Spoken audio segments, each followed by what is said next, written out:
कुछ देवता सिर्फ पूजे नहीं जाते, उनके होने का एहसास किया जाता है। ये कहानी है चालदा महासू देवता की। कौन है चालदा महासू और क्यों आज भी हजारों लोगों की आस्था उनसे जुड़ी है? इन पशुओं को देख रहे हैं आप? हाँ जी, इसी से रिलेटेड एक आगे कहानी है जो मैं आपको सुनाऊंगी। इसका संबंध चालदा महासू देवता से जुड़ी एक खास आस्था और परंपरा से है। लेकिन आखिर कौन है चालदा महासू देवता? क्यों जौनसार भावर के लोग आज भी उनके न्याय पर इतना अटूट विश्वास करते हैं? और क्यों यह देवता एक जगह स्थिर न रहकर पूरे क्षेत्र में भ्रमण करते हैं? आज की इस यात्रा में हम सिर्फ एक मंदिर देखने नहीं जा रहे, बल्कि जानने जा रहे हैं उस लोक देवता की कहानी जिनके साथ जौनसार भावर की संस्कृति, परंपरा और लोगों की आस्था सदियों से जुड़ी हुई है। तो चलिए मेरे साथ चालदा महासू देवता की कहानी को एक्सप्लोर करने मेरे चैनल समय से घूमो में। तो आप देख रहे हैं चालदा महासू देवता, और उनकी कहानी को समझने के लिए सबसे पहले हमें उनके 4 भाइयों की कहानी जाननी होगी। लोक मान्यता के अनुसार महासू देवता 4 भाइयों के रूप में पूजे जाते हैं: बासिक महासू, पबासिक महासू, बोथा महासू और चालदा महासू। कहा जाता है कि ये चारों भाई अलग अलग क्षेत्रों में जाकर लोगों की रक्षा, न्याय और कल्याण का कार्य करते हैं। इनकी माता देवलाड़ी मानी जाती हैं, जिन्होंने अपने पुत्रों को लोकहित के लिए अलग अलग दिशाओं में भेजा। चारों भाइयों में चालदा महासू का स्वरूप सबसे अलग माना जाता है।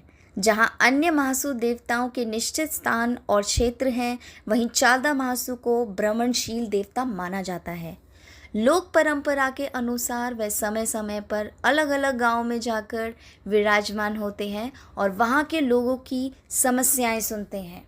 इसी कारण चालदा महासू को एक जगह स्थिर रहने वाला देवता नहीं माना जाता।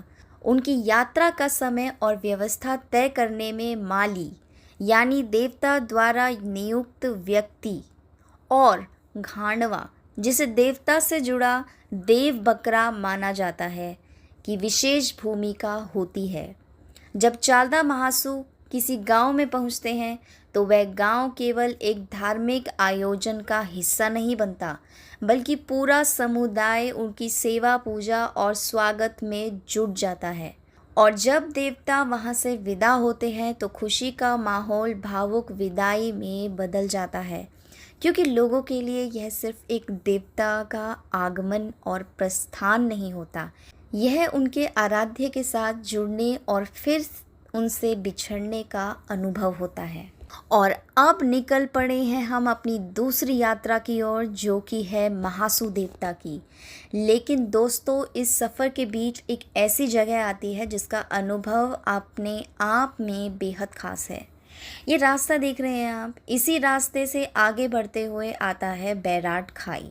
बैराट खाई इस इलाके की खूबसूरत और चर्चित जगहों में से एक है। यहाँ पहुँचकर सबसे पहले ध्यान खींचती है तेज़ और ठंडी हवा। अगर आप यहाँ देर खड़े हो जाएं, तो ऐसा महसूस होता है जैसे हवा आपको अपने साथ बहा ले जाएगी। लेकिन जैसे ही आप कुछ कदम पीछे की ओर आते हैं, वही हवा लगभग गायब सी महसूस होने लगती है। यानी कुछ ही कदमों का अंतर और मौसम का अनुभव पूरी तरह बदल जाता है। यही बैराट खाई की खासियत है। यहाँ प्रकृति सुंदरता सिर्फ देखने की चीज़ नहीं, बल्कि महसूस करने का अनुभव है। तो अगर आप कभी इस रास्ते से गुजरे तो कुछ पल रुककर आसपास के नज़ारे को ज़रूर देखिए और इस ठंडी हवा को महसूस करना बिल्कुल मत मिस करना, क्योंकि कुछ जगह कैमरे में कैद तो हो जाती हैं, लेकिन उनका असली एहसास केवल वहाँ खड़े होकर ही समझ आता है। और अब इसी खूबसूरत सफ़र को आगे बढ़ाते हुए चलते हैं बोथा महासू की उस कहानी की ओर, जो चारों महासू भाइयों की परंपरा और आस्था को और भी गहराई से समझने में हमारी मदद करेगी। चारों महासू भाइयों की परंपरा को समझने के लिए बोठा महासू का नाम भी बहुत महत्वपूर्ण है। जहाँ चालदा महासू को लगातार भ्रमण करने का देवता माना जाता है, वहीं जो बोठा महासू है वो एक स्थिर और विराजमान देवता के रूप में देखा जाता है।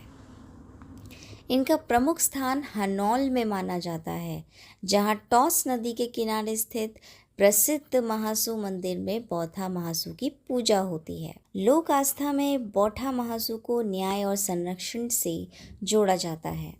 यही वजह है कि जब किसी को अपने जीवन, परिवार या ज़मीन जायदाद से जुड़े किसी विवाद में न्याय की आवश्यकता महसूस होती है तो लोग देवता के दरबार में अपनी बात रखते हैं। हनौल ही नहीं, जौनसार बावर के अलग अलग क्षेत्रों में महासू देवता से जुड़े कई देव स्थल और परंपराएं देखने को मिलती है। तो ये जो बिसोई है, बिसोई भी ऐसा ही एक स्थान है जहाँ बौठा महासू से जुड़ी आस्था और देव परंपरा आज भी देखने को मिलती है। और इन परंपराओं की सबसे खास बात है कि यहाँ देवता केवल मंदिर के भीतर तक सीमित नहीं रहते। जब देवता की यात्रा या धार्मिक आयोजन होता है तो पालकी, छत्र, ढोल, नगाड़ों और जयकारों के साथ पूरा गांव इसमें शामिल होता है। लोग अपनी मनोकामनाएं देवता के सामने रखते हैं और अपनी श्रद्धा के अनुसार भेंट अर्पित करते हैं।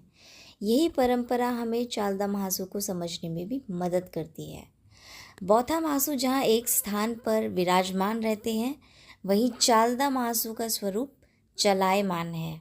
यह एक ऐसी लोक आस्था है जिसमें न्याय, संरक्षण, यात्रा और समुदाय सब एक दूसरे से जुड़े हुए हैं।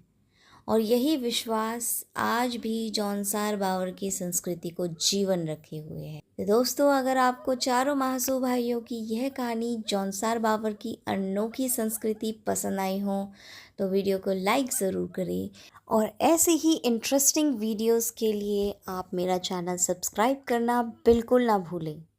और वीडियो को अपने दोस्तों और परिवार के साथ शेयर ज़रूर करें और कमेंट करके बताएं कि आपको किस तरह की वीडियोस पसंद है। तब तक के लिए मिलते हैं एक और खूबसूरत सफ़र में।